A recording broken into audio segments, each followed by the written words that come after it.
軽バンで10日間生活していたんで、同じ軽自動車でも軽キャブコンは広く感じます。ボディの断熱の違いをもう感じます。改めて軽バンと軽キャブコンの違いを体感するチャチャークになりそうです。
すごい景色です。これ反対側の湖なんですけど、こちら側は水面が見えます。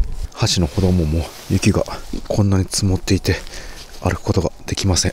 ここは小さい湖なんですけど、なんかですね、凍結すると湖の上を歩いて魚釣りができるようです。除雪されないと駐車場もこんなに雪積もるんですね。いや、いいもの見えました。それでは再出発します。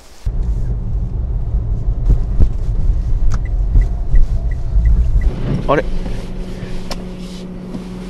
行止めの看板があります。この先行けないんですね。マップではなんか行ける感じだったんですけど、ダメですね。あらら、ダメです。完全に行き止まりです。いや、参ったな。これはこの先ね、マップでは行けて出ていたんですけど、ダメです。戻って峠越えずにもう平地ぐるっと回って目的地に行きます。いや、しかしこういうとこ迷い込んでも U ターンできる軽キャンピングカーは最強ですね。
はい、駐車完了して手続きも終わりました。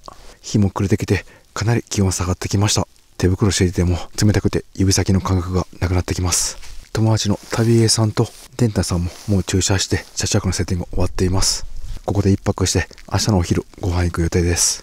では自分も車中泊のセッティングしていきます。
いや、かなり雰囲気いいですよね。少し明かりを落とすとこの炎がゆらゆらと揺れてすごい心地いいです。で、外の空気少し入れてますんで、このストーブファンがどこまで実用的なのかわかんないんですけど、ランタンとしての雰囲気はもう抜群です。で、このストーブファンって面白いですよね。なんか不思議ですよね。前に風が出ています。これ下からあったかい空気と上からの冷たい空気、この2つを電気のようなものに変えてファンが回るそうです。人類の英知ですね。このストーブファンでお湯って沸かすことできるんでしょうか。ちょっとやってみます。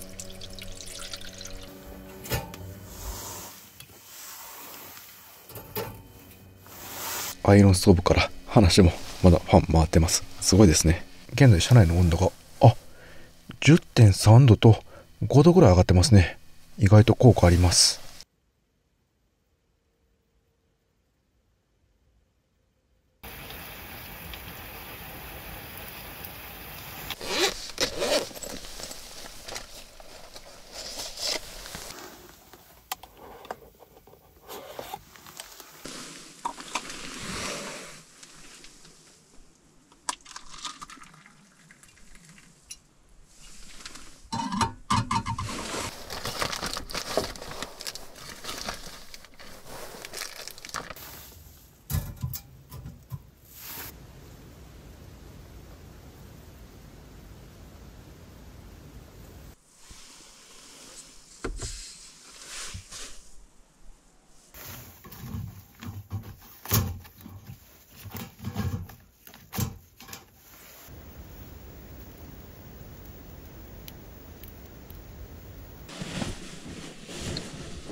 いただきます。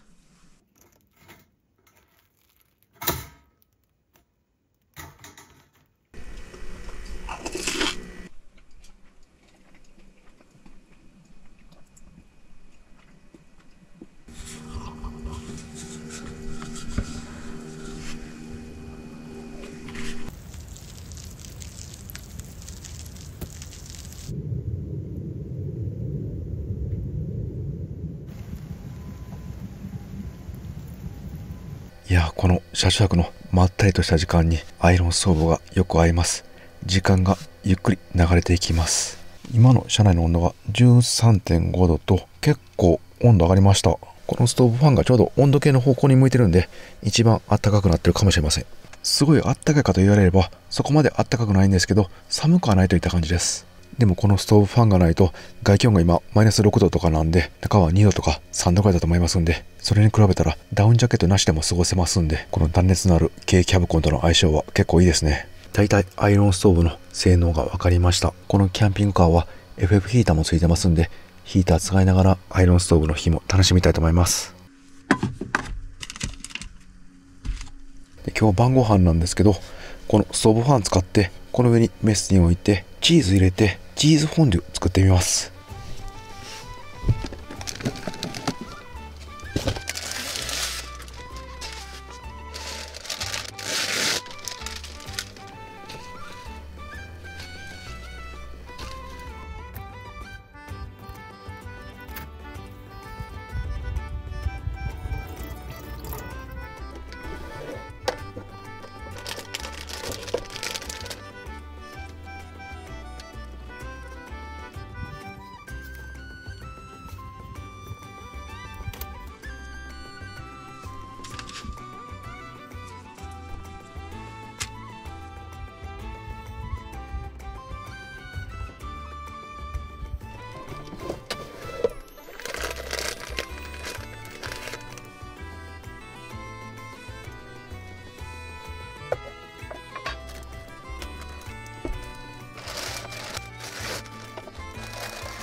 いただきます。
ごちそうさまでした。お腹いっぱいになりました。さあ、それではこのチーズフォンデュ入れていたメスに焦げてるでしょうか。さあ、少しですね、水分があるんですけど、チーズがこびりついたりとか、そういうのはないです。これならもう拭くだけで大丈夫ですね。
辺りはシーンと静まり返って、雪がしんしんと降り注いでいます。かなりサラサラの雪です。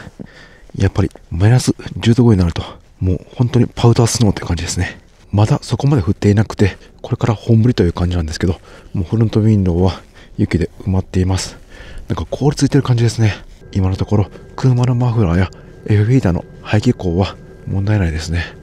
これからどのぐらい積もるか少し心配です。トイレはね、ちょっと離れてるんですけど、街灯が結構ついてるんで、あまり怖さはありません。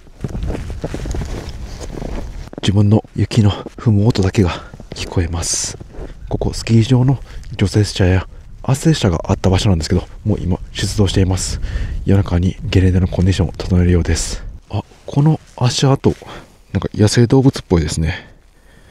ずっと向こう山の方まで続いています。こっちにもあります。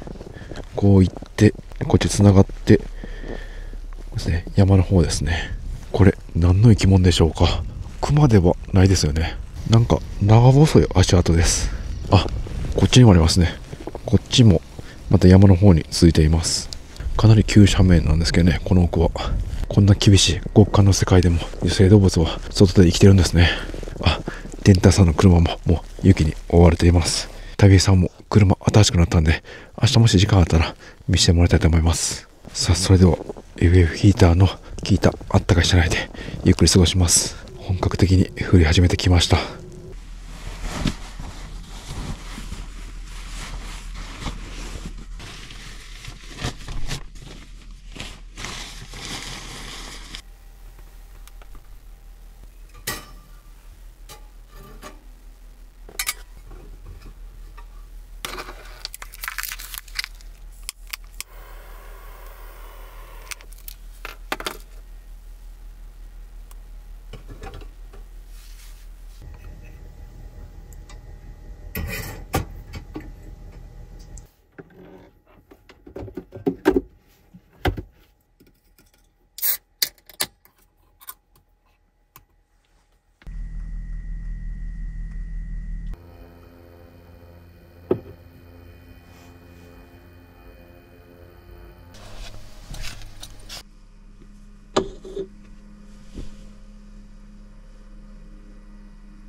ちっちゃい頃、火遊びしたらおねしょするって親に言われましたよね。あれ、ほんまやと思います。自分実際に火遊びしておねしょしたことあります。今日は大丈夫だと思うんですけど、一本だけにして寝ます。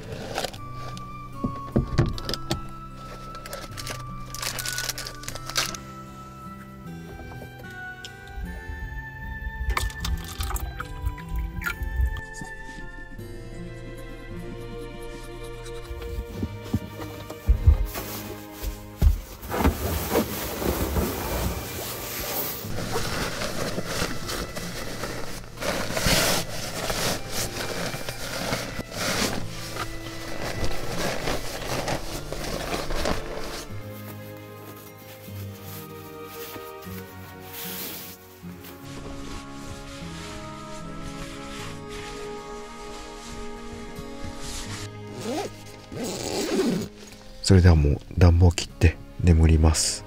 今日はマイナス12度まで外気温下がるようなので、車内もかなり低くなると思います。マイナス12度ぐらいまで下がると、断熱のない軽バンの場合だと車内マイナス8度ぐらいまで下がりました。でもこの軽キャブコンは断熱がすごいので氷点下マイナスにならないと思います。どうなるでしょうか。明日が楽しみです。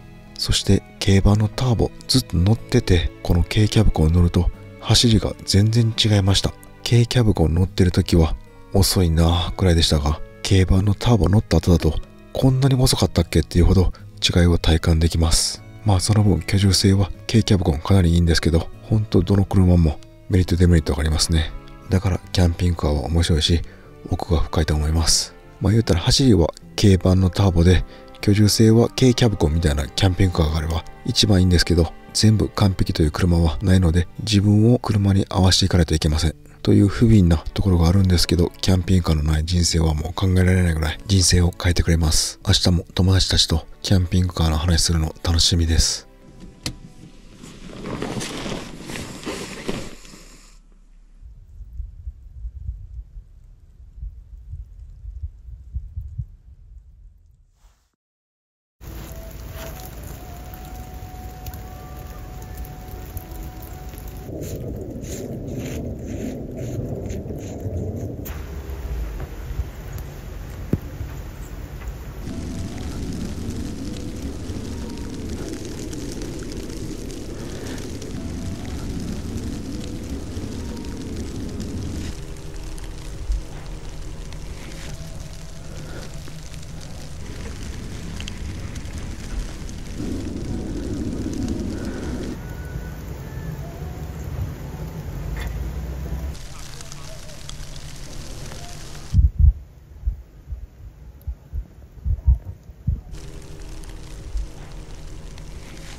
ただきます。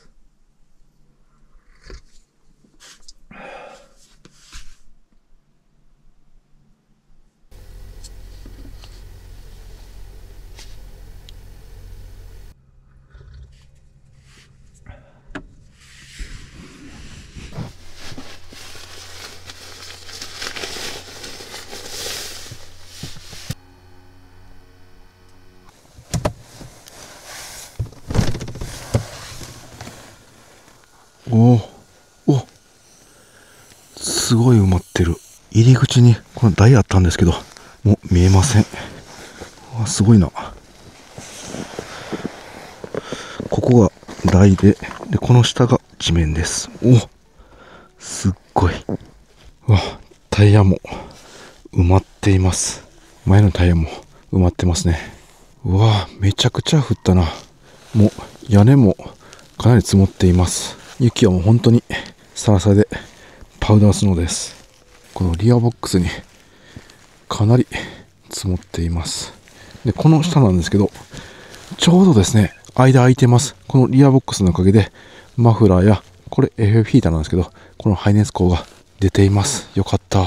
何も考えずに、朝寒すぎて FF ヒーターつけたんですけど、よく考えたらこの排気口を確認してからつけたらよかったですね。今回はたまたま空いてたんで、本当に良かったです。サイドミラーも完全に見えなくなってます。で、フロントウィンドウなんですけど、こんなに積もるか。雪で完全に覆われてるんですけど、厚みが今回すごいですね。この上から落ちた分も合わさってかなり分厚くなっています。で、この上だけちょうどバンクがあるんで積もってません。この雪積もってる層がですね、一旦ここで下がってます。なので夜中に除雪されてます。で、こちら側がもうずっと降り続いた雪の厚さです。ちょっと一回足突っ込んでみます。すごい。これはすごい。もう膝まで入りました。出発するときこれ除雪しないとダメですね。でも結構サラサラなんで、これインディ4区なんで、もしかしてそのままいけるかもしれません。ちょっと後でやってみます。はい、それではトイレ行ってから朝ごはんにします。これが昨日ゲレンデ圧雪していた圧雪車ですね。こんな感じなんですね。この前のブレードのようなもので平らにしていくんですね。今日はまた一日降り続くそうです。しかしこの雪に埋もれるキャンペーンカー、なかなかかっこいいですね。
それではいただきます。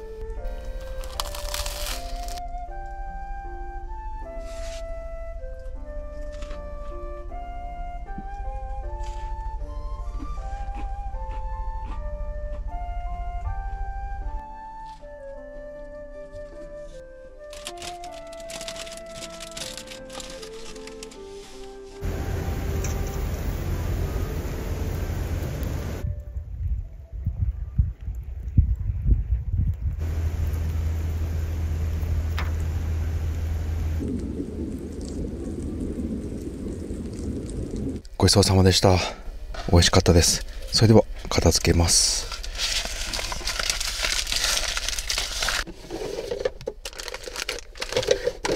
今回包丁がチーズついてますんで、このアルカリ電解水、こちらで汚れを落としていきます。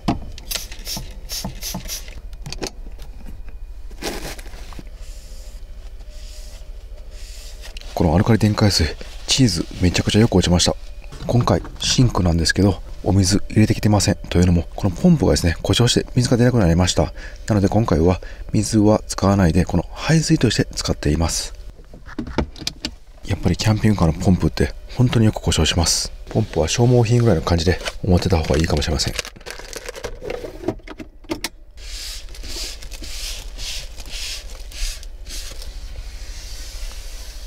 それでは出発の準備します。今回の極寒雪中車中泊はマイナス12度まで下がって、この軽キャブ湖の中はちょうど0度ぐらいでした。やっぱり断熱性強いですね。その代わり気になったのがこの二酸化炭素です。 5000ppm に普通に行きます。断熱性が高くて気密性も高いんで、この人間の二酸化炭素がずっと充満するんですね。だからたまに換気が必要になります。でこのアイロンストーブについてなんですけど、アイロンストーブが出している二酸化炭素もあるんですけど、今回軽キャンピングカーの気密性が高くて、そっちの二酸化炭素が多かったんで、こっちの二酸化炭素どのぐらい出てるか分かりませんでした。で一酸化炭素はですね、5から 12,3ppm ぐらいでした。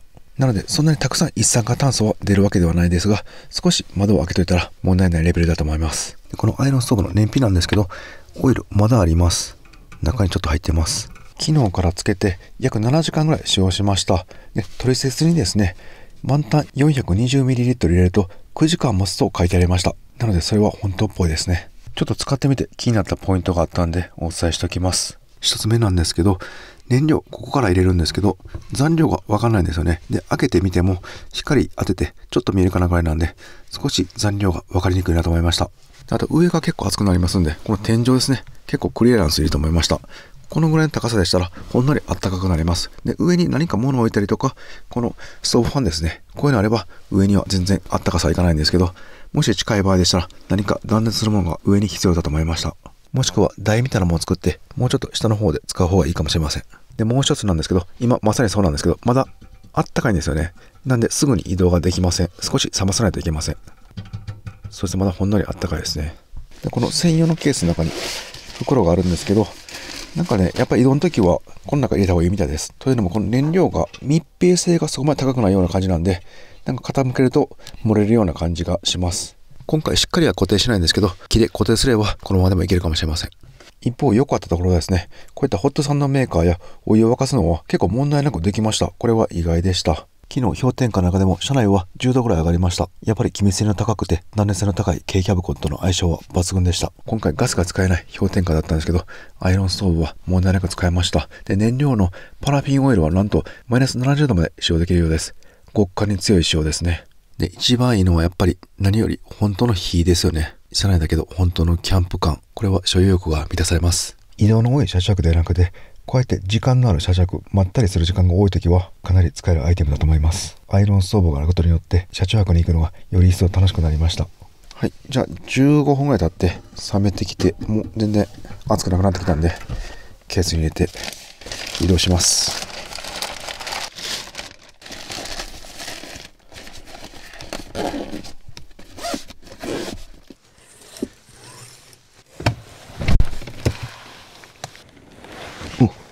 はい、それでは除雪して出発できるようにします。まずここに台があるはずなんですけどね、出てきました。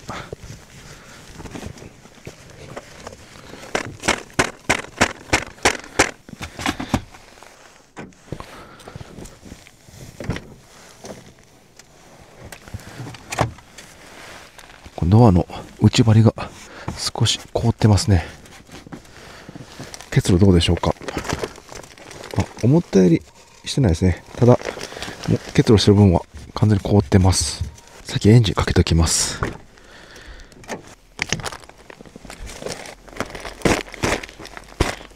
昨日運転席に入っていた雪は溶けてないですね。この前の方はかなり寒かったようです。中から見るとすごいですね。もう完全に埋まってます。で、結露は結構やっぱしていて、でも氷の膜になっています。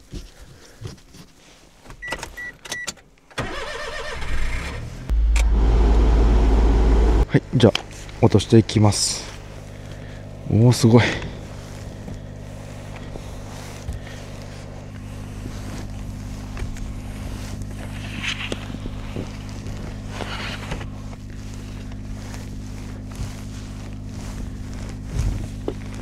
ここすごいですね。雪が溶けたのがまた凍っちゃってこんな感じに連なってます。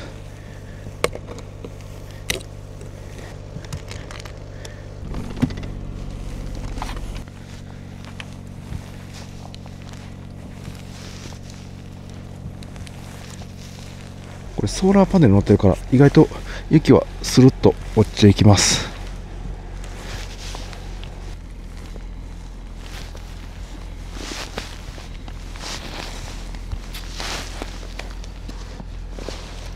なんか長野県ではこの車の屋根に雪を乗せたまま走行すると条例違反になって罰金があると聞いたんですけど、本当なんでしょうか。おお、すごい。風が吹いてかなり舞ってきました。お、すごい。はい、じゃあこの前とフロントウィンドウも落としていきます。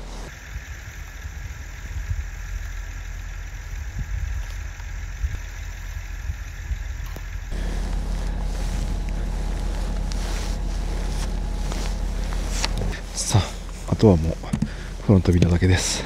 でもサラサラなんでこんだけ雪が多くてもすぐ取れます。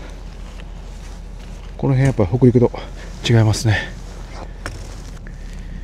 これ台にしてたやつなんですけど、雪がもう埋まってすごく重くなってます。よし、屋根は大体落とせました。で、これ前がまだたくさんあるんですけど、4駆で雪サラサラなんで一回このまま行ってみます。ハイゼットトラック4駆の雪道走破性を確かめます。はい、4駆スイッチ OK ですね。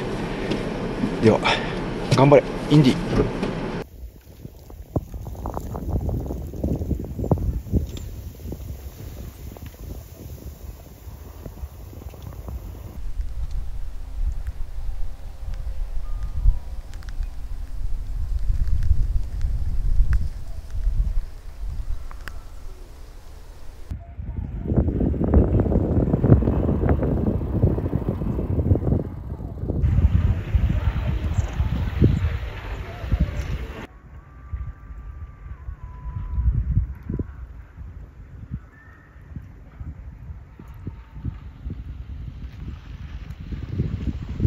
はい、無事脱出できました。普段は遅いこのインディ727なんですけど、こういった悪の時は本当にたくましいです。さすが日本が誇る軽トラベースですね。それではみんなと合流します。すいません、お待たせしました。じゃあ行きましょうか。はい。ちょっとせっかくなんで車見せていただけるそうなんで、まずこのデンタさんの車ちょっと見ます。すごいスッキリしてめちゃくちゃシンプルなんですけど、かなり高機能です。床断熱に銀マット敷かれてます。これかなり効果あるんでコスパいいですよね。でも家具とか何もついてません。サイドに収納があるだけです。あと天井ですね。で、こたつスタイルですね。で、デンタンさんこれすごいのがこの FRP のウィンドウですね。サイドついてます。これ両方ついてるんですけど、一番すごいのがこのリアもついてます。これ3面ついてるのは多分今日本ではこのアトレだけじゃないかと言われてます。これ大体金額なんですけど、アクリルウィンドウ、こちらサイドが17万ぐらいで、後ろが26万ぐらいです。結構ね、お金がかかります。でもその分快適性はかなり増しますんで、ぜひつけたいアイテムですね。で、このサイドのパネルですね。これは純正ではないんですけど、田島というキャンピングカービルダーさんが制作したキャンピングカー仕様の内張りになります。今開けてくれました。こんな感じで60度まで開きます。ここっち側は45度です。後ろの方が開くんですね。シンプルだけど機能性も抜群なアトレです。で、一方これ、すごいですよね。田部井さんの新しいキャンピングカーです。お邪魔します。ステップもあります。めちゃくちゃおしゃれですね。この大きい窓があって、で、前に機能性のあるテーブル。これ使いやすそうですね。で、横にちりとりとかあって、で、ここにはアイロンストーブやスイッチ、ゲームなどもあります。で、床は絨毯みたいな感じでふかふかです。で、この下全部収納になっています。で、AC コンセントとかもこの辺にまとめられていて、かなり機能的ですね。はい。で、なんと、旅江さんに出演していただけるということで、カメラマンはデンダーさん。豪華ですね。すごいですね。作ったんですね、ほんまに。そうですね。もう全部作りました。嘘じゃないですもんね。動画を見てください。ちょっと推しポイントみたいなの説明してもらったらいいですか？推しはですね、はい、ここ最近できましたこのモニュメントといいますか、見せる収納ですかね。これね、アイロンストーブ、僕も今回ちょっと使ってみたんですけど、はい、すごい雰囲気いいですね。アイロンストーブ雰囲気いいですよね。で、燃費すごいいいんで、一回入れたらもう一晩持ちますね。そうですね。高さもこれ、165ぐらいあってね、はい、立てるんで快適です。これ、テレビ。そうです、そうです。アームつけて、すぐゲームできますね、これやったら。これも今日の旅用に、はい、突貫工事で、ここにゲーンってつけたんですけど。すごいな。これがまだ、こう、固定、移動中の固定ができてなくて、慌てて今、テープを貼ってるところです。この大きい窓はなんでこの大きい窓にしたんですか？いや、もうこれは、前の1号機やったじゃないですか。はい、1号機の時から窓やっぱ好きだったんですけど、もっと大きくしたらもっといいんじゃないかなと思って、もうできるだけ最大限大きくしようと思ってやってみました。めちゃくちゃいいですね。いや、ここでコーヒー飲んだら美味しいんじゃないですか？最高に美味しいんですけど、はい、これが癖者で、外が見えすぎちゃって、はい、スケスケ問題ってなるんですよ。これシンク、すごいですね。はい。もうこの旅来る直前に出来上がったシンクですね。すごい。これ水出るんですか？出ます。何リッターですか？今10リッター入れてますね。もう実用的ですね。はい。これはもうキャンピングカーって感じですね。そうですね。で、この下にタンクがあって、給水、排水も10リッターですか？はい。これ、おしゃれですね。